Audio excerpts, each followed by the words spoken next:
Production support for the weekly special is provided by IU School of Public Health Bloomington, addressing public health needs by preventing disease, promoting health, and improving quality of life across the state and around the world through research, teaching, and community engagement.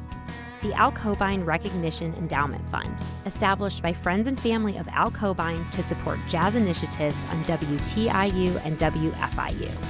And WTIU members, thank you. Autumn is in full swing across the state.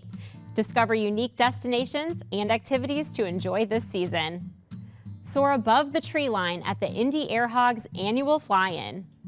Journey to another excellent small town with Jessica Nunemaker.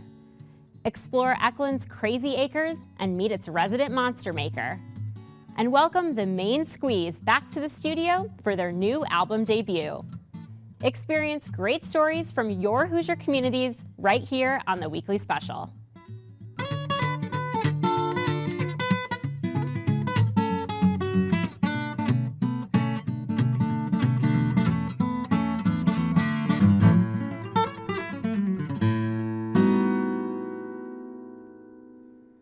Welcome to the Weekly Special. I'm Erica Sagone.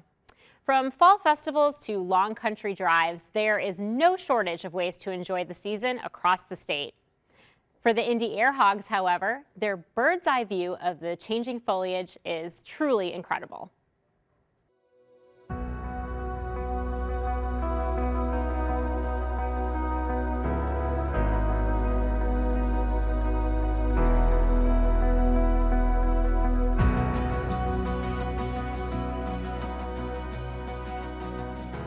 Exhilarating.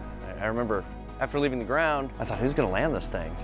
You know, it was scary, it was exciting, seeing the world from that perspective. It was nothing like commercial aviation. It's very freeing. It's even different than the private planes, single-engine planes, where you're surrounded by aluminum because you're surrounded by more or less nothing. You just have a harness, and you can look around. You can look between your feet to the ground. You can go up thousands of feet, or 5 feet. There's the challenge of launching and so forth, which was exciting at first, and just navigating in 3 dimensions, smelling the air, feeling the temperature. There's a lot to it. You really become part of the air, like a bird. The guys that fly they've been dreaming about flying since their younger days. Have dreams of flight and stuff like that. And this is the closest form of aviation you can get to that dreamlike flight. You just run into the air, and there's no other flying that's like that.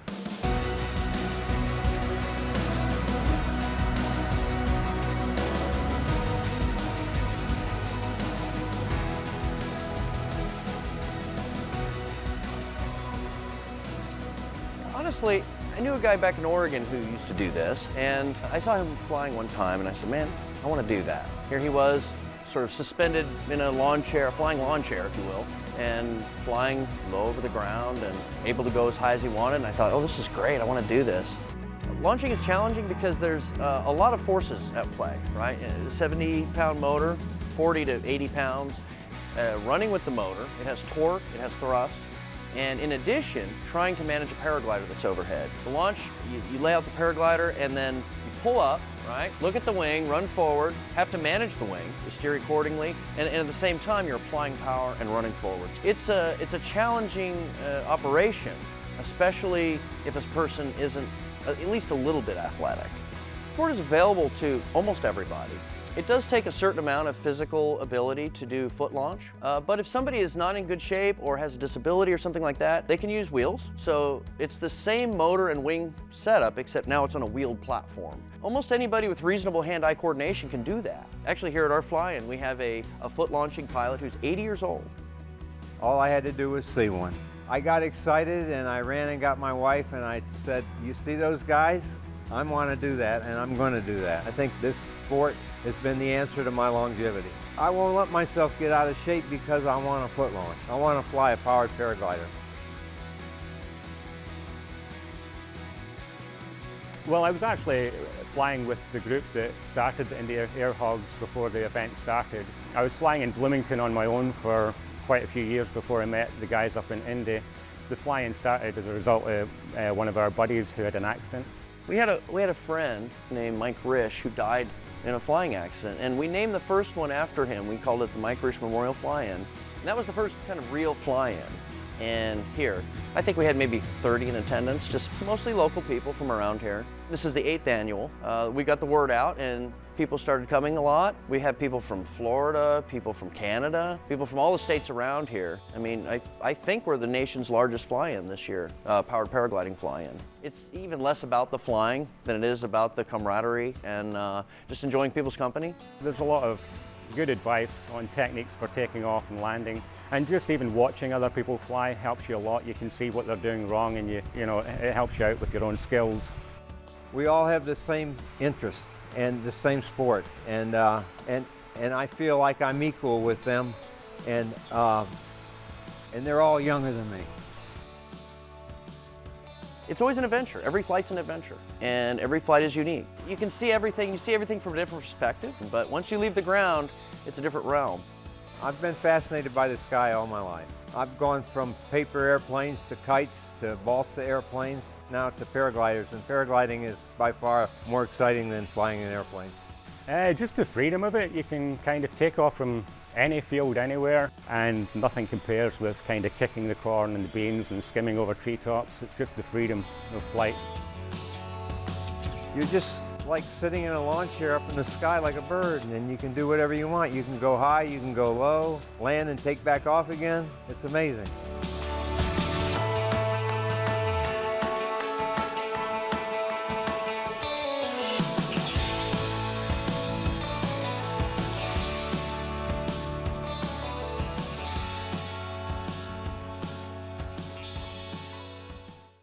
To learn more about powered paragliding, visit the United States Powered Paragliding Association's website, usppa.org. Or to find out about other upcoming events in your area, visit the Indy Air Hog's Facebook page. Well, it's not just the Indy Air Hogs that discover Indiana's unexpected sights and sounds. Jessica Nunemaker is back in the studio with another wonderful Little Indiana suggestion. Fortville has bounced back. If you haven't made it into this small town in a while, there is no better time than now. It seems as though every storefront has a charming shop, boutique, cafe, or restaurant. Better yet, you can park the car and walk. It's all within your reach in adorable, friendly Fortville, Indiana.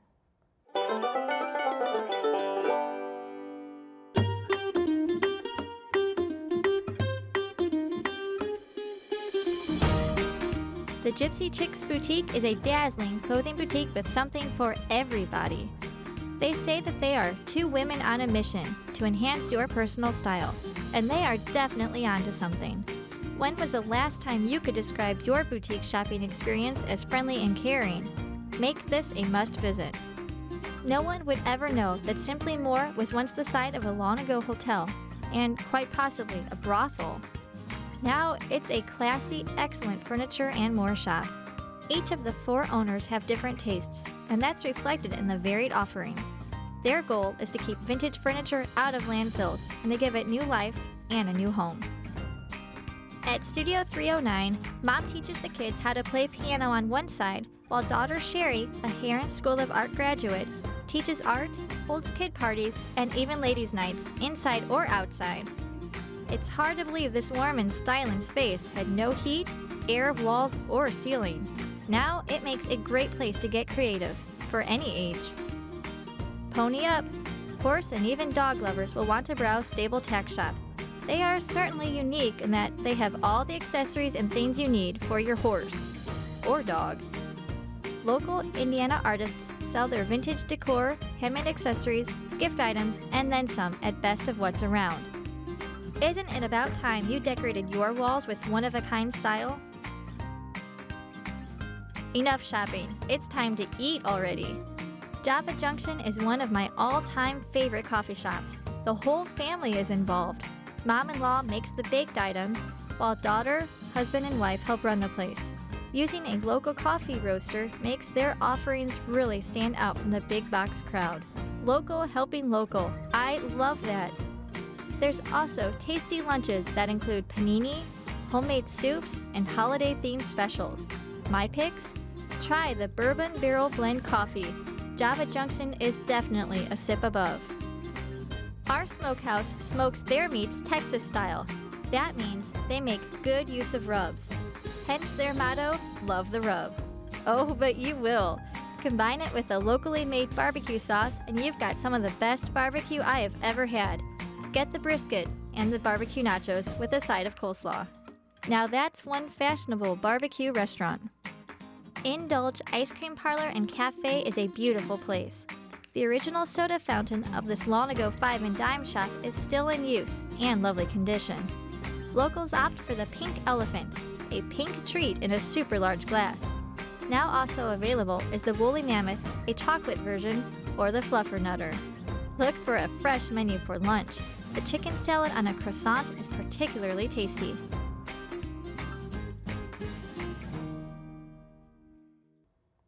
With the town this up and coming, I expect it will keep rolling out great new shops and attractions. Visit www.littleindiana.com. Small towns, destinations, not drive-thrus. I'm Jessica Nunemaker, and this is Little Indiana. So many fun ways to get off the beaten path. And getting off the beaten path is exactly what led our next artist to bring her monstrous talent from the hills of Hollywood to the flat fields of Indiana. To outsiders, it looks like any other farm you might see on a quiet Indiana road. But the folks of Connorsville know better. It is the home and workshop of Hollywood monster maker Lynette Eklund. Being the kid who always made alligators out of egg cartons and puppets out of styrofoam balls, I decided that if I got a degree in fashion design, that I could go out to Hollywood and work on all the elaborate costumes, which was the closest I could think of to an arts and craft type of career and still be involved in Hollywood. After graduating and moving to LA, chance intervened. While attending a party, Lynette found herself surrounded by the effects artists behind such films as Ghostbusters and Jaws. When I was at that party and I started talking to people and they were building monsters, it was instantly like I was only half listening to these people and half realizing what kind of stuff I could play with. And I realized that this was going back to glue and fur and all this fun stuff that I like to play with anyway. And I thought, this is it. I'm home. I went straight into monster making, had my first job within a few weeks and just never looked back. From her first job sewing Teddy Ruxpin toys to her dream job at the famed Stan Winston Studios, Lynette has helped make and puppeteer creatures for over a dozen Hollywood films, including Mouse Hunt, Species, and even cult favorite Beetlejuice. The type of people that end up working in the industry and surviving are people who think by the seat of their pants, because the whole object with physical effects is to make sure that you're creating something that hasn't been created before. I kind of got known as the troubleshooter for bodies, for anatomy. Even if it's a bug, alien, whatever, in order for people in the audience to fathom it as real, it has to be something that they can actually believe exists in our world. So I kind of got hooked on figuring out how to make things believable and make them move believably. So much of what I learned was just over the course of time, accumulating little pieces here and little pieces there. And so what started out as learning how to tweak fur on Teddy Ruxpin became a raptor later. You heard that right. Lynette helped create the terrifying raptors of Jurassic Park. It is that kind of resume that has allowed Lynette to move her family from the fast-paced industry back to her Midwestern roots. That same family feel for the film industry you don't get in Los Angeles as a whole. It's a big city, but you do get that in small towns. You do still have that when you come back here. And so we thought, surely there's another way that we can make money than growing soybeans, because we don't know anything about that. So I thought, well, okay, we have a cornfield and I know how to build monsters, so the logical thing was a corn maze with haunts on Friday and Saturday night. So I build monsters 10 months a year for the rest of the world and for 2 months a year for the cornfield. 11 years later, Lynette's corn maze has turned into one of Indiana's most popular Halloween destinations, Eklund's Crazy Acres. For Crazy Acres, I wanted to make sure that we weren't like everybody else. I take pride in the fact that everything I make, a lot of actors say that once they go perform on Broadway, they don't want to go back to television or movies because they have that audience reaction there. And Crazy Acres does give me that benefit of finally being able to see that initial reaction that people have. Over the course of 11 years, I've figured out what works and what doesn't work, and it's not the same thing as a haunted house. when you're watching an old black and white monster movie, back in those days, the budgets were small, the effects were weak. They didn't show you a lot to make those monsters work. It was more about the suspense, and so that's still what I'm about. It's about what people do to themselves based on a suggestion you give them more than just pouring more stuff in their face. More blood, more guts. To me, that's not scary. What a person can do inside their own head is much scarier. So I am out to disturb people. Special events and activities are going on throughout the month. For hours and directions, visit cornyfunmaze.com. And speaking of Hollywood, we are excited to welcome back the Main Squeeze. Their new album, recorded in Los Angeles with producer Randy Jackson, was released just this month. Let's learn more.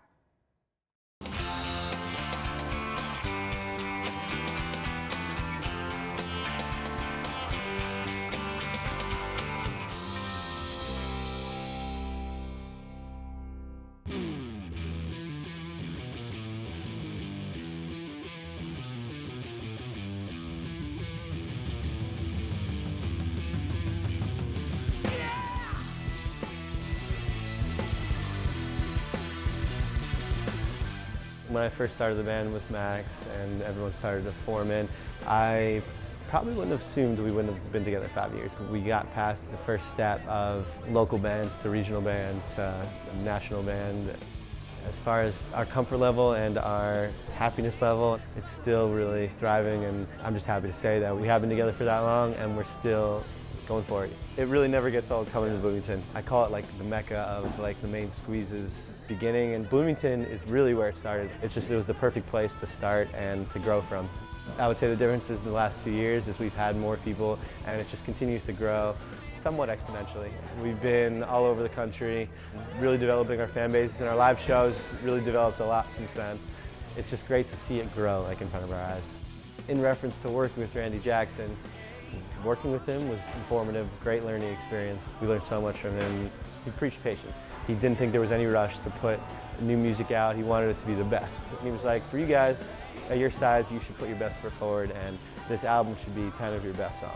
He really challenged us to like dig deep, write as many songs as we can, because the more you write, the more chance of having a great song. One of the hardest challenges is the road life. We're on the road 200 days a year at least, and that's in one van with 5 guys. You have to get along with each other. You need to find a musical relationship that you're happy with.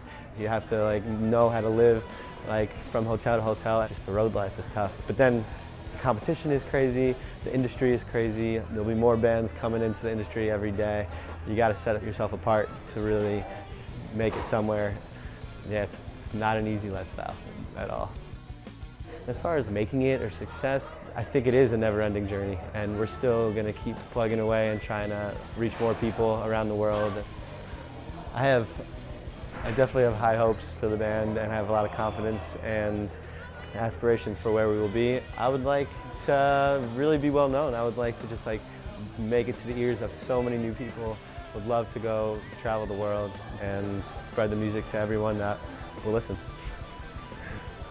One of my main reasons to like stay motivated is just music. Like when we release our music, we are releasing it for the fans and everyone, but we're also making what comes from our heart and what comes from our souls. And if we come out with an album or just a song that we're really happy with, then we feel like it was a success. But also just making everyone proud that's like believed in us and supported us from the beginning, because we have so many people that from the ground level supported us and did everything they can to help us get to where we are now. And I want to make them proud, and I want to show them that we're not slowing down and we're doing everything we can to keep going.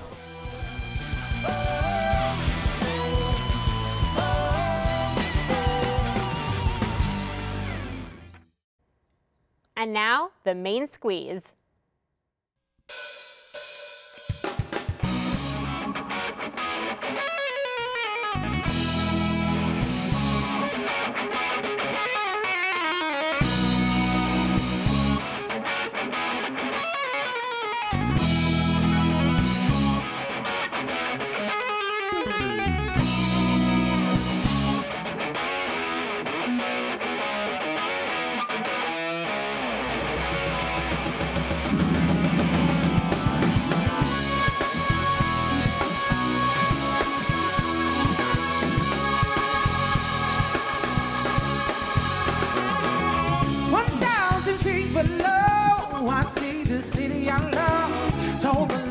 one step at a time.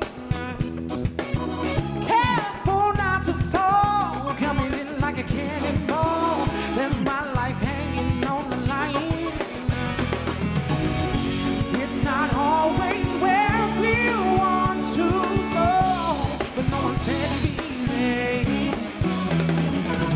So we're throwing stones on this tightrope way. 2 steps forward, just remind you of how far behind you are.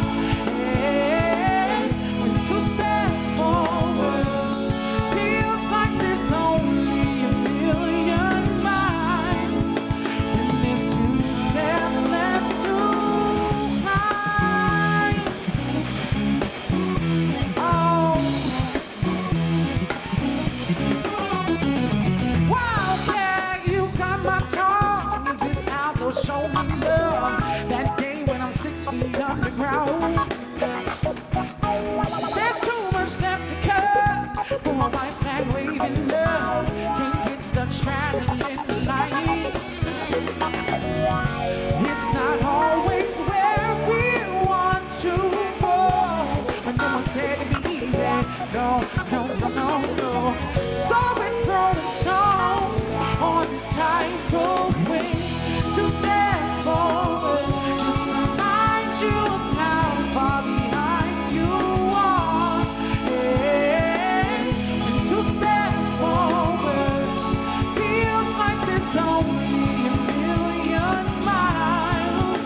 When there's 2 steps left to climb.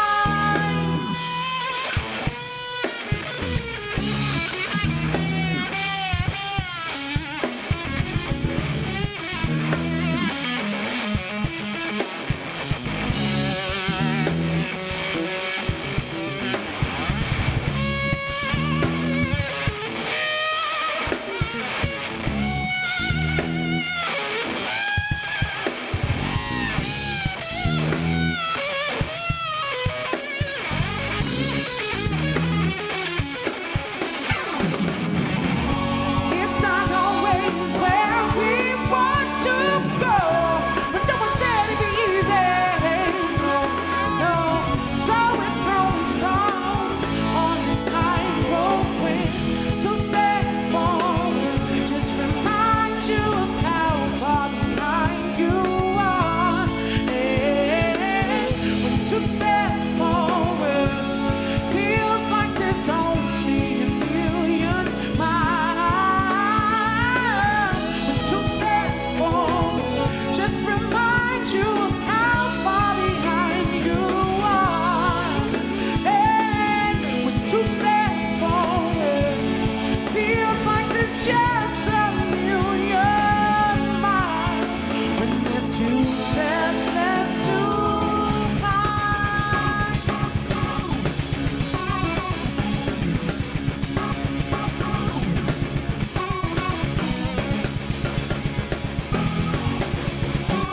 That is all the time that I had, right until I see you again. To learn more about their latest album, Mind Your Head, visit their website, mainsqueezemusic.com. And go to our website to check out their awesome bonus performances, plus so much more, weeklyspecial.org. And the Main Squeeze will be performing at the Bluebird this month, so mark your calendars. Well, that's all the time that we have. Thank you so much for joining us. And once again, the Main Squeeze.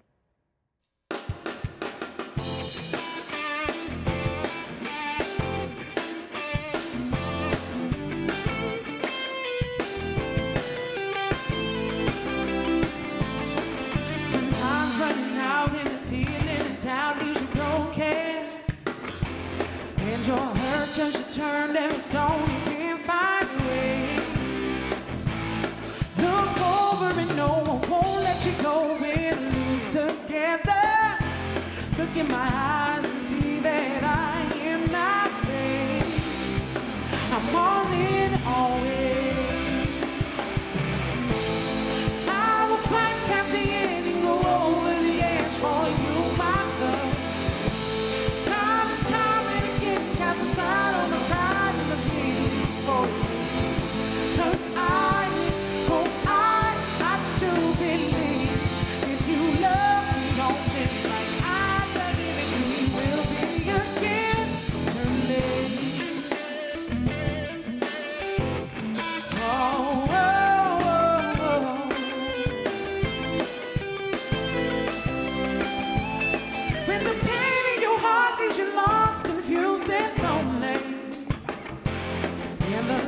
that you're seeking seems many moons away. Look for me, understood through both bad and good. I always got your back. Love can't really be love without balance. Oh no, I'm a friend that's the eagle over the edge for you, my love. Time and time and again, cast aside on the pride of the things for you. 'Cause I do believe if you love me only like I love you, we will be. Production support for the weekly special is provided by IU School of Public Health Bloomington, addressing public health needs by preventing disease, promoting health, and improving quality of life across the state and around the world through research, teaching, and community engagement. The Al Cobain Recognition Endowment Fund, established by friends and family of Al Cobain to support jazz initiatives on WTIU and WFIU. And WTIU members, thank you.